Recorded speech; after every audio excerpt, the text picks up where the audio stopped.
Welcome to Video Game Storyteller. In this series, we will take a look at specific moments in video games that left an impact on the player. It's not about what story is told, it's how it's told. In this episode, we will take a look at the cult classic by Konami and one of my favorite games of all time, Suikoden II, and the ambush on Luca Blight. Luca Blight is one of the series' most iconic villains. A warmongering prince with an insatiable bloodlust, he was equal parts cruel and cunning. His boss sequence is one of the best boss fights in all of JRPG because he was a villain that was built up, all of the gameplay elements were used to reinforce his power, the trademark intrigue of the series was integral, and his death carried some irony. Oftentimes, the villain in video games can seem like a distant threat. The story paints them as dangerous, but that is hardly reinforced by the gameplay.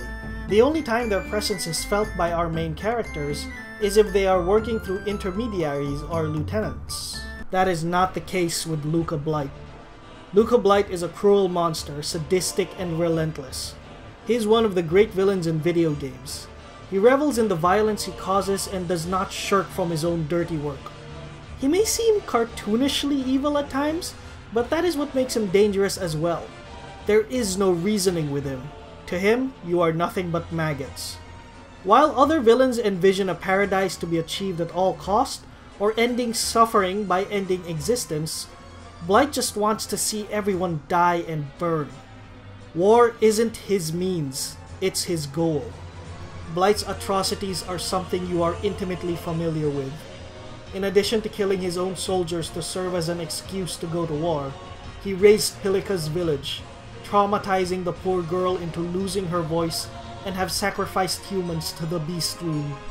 But he isn't just vicious, but cunning as well, turning you into a scapegoat for the Highland soldiers he killed and orchestrating an assassination which would throw the city-states into chaos, rendering them unable to mount a proper resistance against him. His actions have a very real impact on the world, as sections of the map will become locked out due to his conquest. With how much he was built up, he couldn't just be another boss fight at the end of a dungeon. Instead, taking him down is a full story sequence with unique game mechanics. Suikoden II has 3 primary game mechanics: the dominant 6-party member combat, the story-driven war scenarios, and the occasional one-on-one duels. Suikoden allows the players to feel just how dangerous Luca Blight is by making him powerful in every single one of these game types. You first meet Blight in the field of war, and any unit that goes head-to-head with him will accrue great casualties.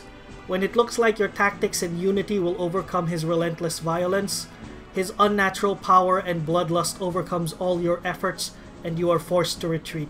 Just when things look bleak, some intelligence is leaked to your strategist Shu about a night raid that Luca Blight will be leading.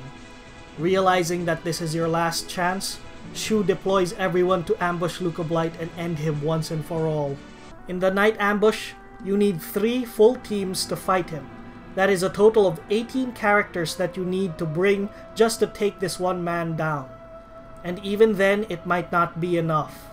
Having 6 party members means nothing to Blight, primarily because he is breaking the game's rules. For every 1 strike the party members could land, he could land 3. He also has a unique ability where he could cleave through 2 or 3 people at once. He can also attack multiple times in one turn. Having 6 members in your team will not be an advantage, as Blight can take out multiple party members in one turn. Instead of having some cheesy ultimate move which could wipe out your entire party in one hit, Blight will butcher your party relentlessly with his attacks. Lower leveled party members will be taken out quickly. If they are not geared or leveled properly, you will lose 2 or 3 people in one turn. Fighting him feels like you are face to face with a monster. He alone seems enough to kill your entire army if you cannot stop him here. You will have to use every rune, every team-up attack, everything in the kitchen sink just to bring him down. Nothing in the game so far could prepare players for this difficulty spike. If the player was diligent in recruiting characters, then they might have a few good party members at their disposal, and the player's castle will have shops that are stocked with armor, items, and runes to help the player. Most players will have trouble with him and can get stuck.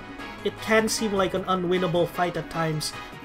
So seeing him on his knees can fill the players with a mixture of elation and bloody retribution. As much as you would like to claim victory for yourself in taking down this monster, the players know this wasn't the case.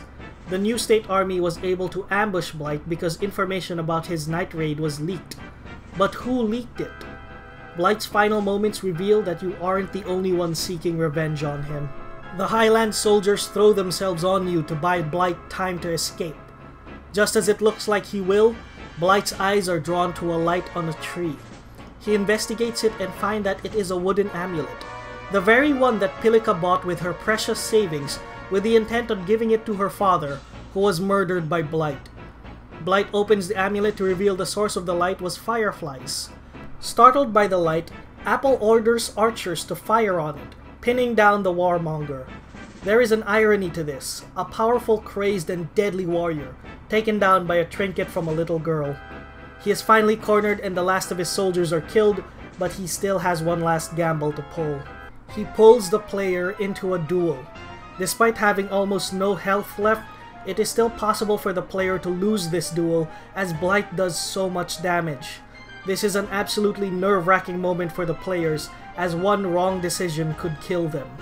Luca Blight was a power-hungry lunatic who was fueled by unnatural madness and strength.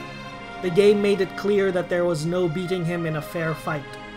His downfall was brought about by intrigue and betrayal, a trademark of the series, giving its writing a great deal of depth and maturity. Still, there is no denying that as Luca Blight fantasizes about massacring your army, seeing him crumble beneath a hail of arrows is immensely satisfying. While he was not the final boss of the game, defeating him certainly felt like the end of a chapter. Luca Blight was an ever-looming shadow that the protagonist was always running away from. His death made it feel like waking up from a nightmare. While the new state army would still face opposition in the future, they could breathe easier knowing that they put down the mad dog aiming for their throats. Thank you for watching. I have a few more episodes planned for this show with games from different eras and genres, so consider subscribing. Until our paths cross again, farewell.